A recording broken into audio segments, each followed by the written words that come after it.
السلام علیکم، صبح بخیر، گڈ مارننگ اور آداب عرض ہے. آپ دیکھ رہے ہیں باخبر سویرا. میں ہوں آپ کے ساتھ مدیحہ نقوی اور میں ہوں اشفاق اسحاق ستی. امید ہے آپ لوگ بالکل خیریت سے ہوں گے اور آپ کے دن کا آغاز ایک بار پھر سے اچھے انداز میں کرنے کے لیے ہم آپ کے ساتھ موجود ہیں. تو مدیحہ بتائیے کہ کیا نئی تازی ہے، کیسے آپ ٹھیک ٹھاک ہیں، خیریت سے ہیں؟ All right. نہیں، I am not well but of course duty بھی ہے، اور ڈیوٹی سے کہیں زیادہ انٹریکشن بہت اچھا لگتا ہے. جب اسپیسیفکلی آ کے 2 گھنٹے ہم شو کرتے ہیں تو بڑی ہماری جو پورے دن کی ٹینشن اور تھکان ہے نا، وہ یقین مانے شو کے تھرو جو ہے نا وہ ختم ہو جاتی ہے. کیونکہ اس میں اتنا کچھ ہوتا ہے شیئر کرنے کے لیے، بہت ساری خبروں سے تو ہم چارج اپ ہو جاتے ہیں. This is what we do. And دوسری چیز یہ ہے کہ ایک ڈسٹریکشن اور ایک اچھی ڈسٹریکشن، اور ظاہر ہے کہ لوگوں کے ساتھ کمیونیکیٹ کرنا، ان تک اپنی بات پہنچانا، نقطۂ نظر پہنچانا، ایشوز کو اجاگر کرنا، ایسا ایک فرض پورا کر دیا ہے. آپ نے دس بات از کر دی امپورٹنٹ. اور بہت سارے ایسے اہم امپورٹنٹ ایشوز ہیں جو آج ہم بھی ڈسکس کریں گے. ہم نے کچھ دن پہلے دیکھا، گزشتہ روز واقعہ ہوا، ایک نجی مال میں 29 سالہ شخص نے بے روزگاری سے تنگ آ کے خودکشی کر لی. یہ ایک ایسی بات ہے جو ہم مطلب اب بہت تواتر سے دیکھ رہے ہیں. اس سے پہلے ہم نے دیکھا کہ ایک صحافی نے بہت کم، مطلب 60,000 روپے جو قرض ادا نہیں کر سکا اس کی وجہ سے انہوں نے بھی خودکشی کر لی. سو یہ اتنی ایسی سٹوریز آ رہی ہے جس پہ بات کرنا بہت زیادہ ضروری ہے. اچھا، مہنگائی بھائی مہنگائی بے روزگاری زیادہ ہو اور گئی ہے. مہنگائی 21 ماہ کی بلند ترین سطح پر، سب چیزیں مہنگی ہو گئی ہیں. پھر ساتھ ہی ساتھ پبلک اکاؤنٹس کمیٹی نے کہا ہے کہ جی یہ یوٹیلیٹی سٹورز جو ہیں نا ان کو ختم ہی کر دو. ابھی درمیان میں ہم ان کو بات کر رہے تھے کہ کس طریقے سے ان کو بڑھایا جانا چاہیے، ایکسپینڈ کرنا چاہیے، کمپلیٹ کریں. نہیں مل رہی نا. 50 ارب روپے کے جو فنڈ تھے کووڈ-19 کے دور کے، اس میں سے کہا یہ گیا ہے پبلک اکاؤنٹس کمیٹی کی جانب سے کہ صرف 10 ارب روپے جاری کیا آپ نے. تو اگر کرپشن ہی کرنی ہے بقول پبلک اکاؤنٹس کمیٹی کے تو اس سے بہتر ہے کہ ایسے اداروں کو بند کیا جائے. اچھا خیر جی، فائنلی شوکت ترین صاحب کو سینٹ کا ٹکٹ مل گیا. ٹائم کافی لگا. اور ایک اور بہت مزے کی چیز وہ یہ میں پڑھ رہی تھی، مجھے اتنی ہنسی آئی پڑھ کے، وہ یہ تھی کہ کراچی زو میں پتہ چلا کہ مجھے ایک ہمارا ہاتھی جس کو لگ رہا تھا کہ نر ہاتھی ہے، 12 سال بعد پتہ چلا وہ مادہ ہے. Just imagine. نام بڑا کیا زبردست ہے اس کا. چھوڑ دے، اب تو چینج کرنا پڑے گا. لاہور کی سوزی یاد آ گئی مجھے. کہ جی بہت ساری خبریں آپ کے ساتھ شیئر کریں گے. پہلے ٹاپ سٹوریز.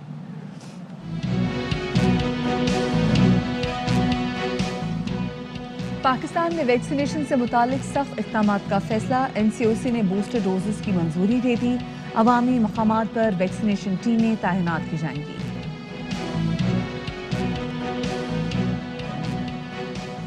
سندھ میں نئے بلدیاتی نظام پر نیا محاذ. M Q M Jamaat Islami اور پاک سرزمین پارٹی کی مخالفت. خالد مقبول صدیقی کہتے ہیں کہ سندھو دیش کا نظام مسلط کرنے کی کوشش کی جا رہی ہے.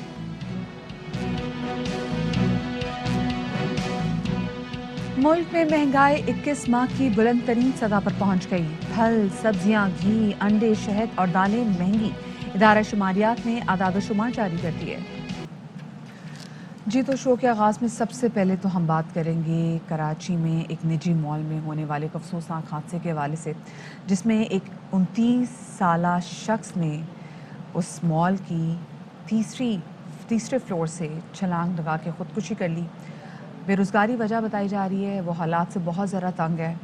اور سب سے زیادہ جو افسوسناک چیز یہ بھی تھی، ٹھیک ہے ایک بہت افسوسناک واقعہ، اس پہ بات کریں گے کہ کیوں ایسے جو لوگ ہیں وہ خودکشی کی طرف زیادہ مائل ہو رہے ہیں.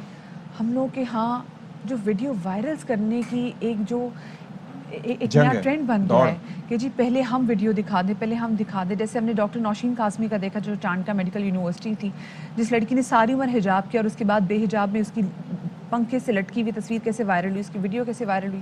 اور ایسے ہی ہم دیکھ رہے ہیں کہ یہ جو شخص تھا جس نے خودکشی کی، اس کی ویڈیو وائرل ہو رہی ہے. یہ تو ہمارا ایک رویہ ہے ہی، اس پہ ہم بات کریں گے.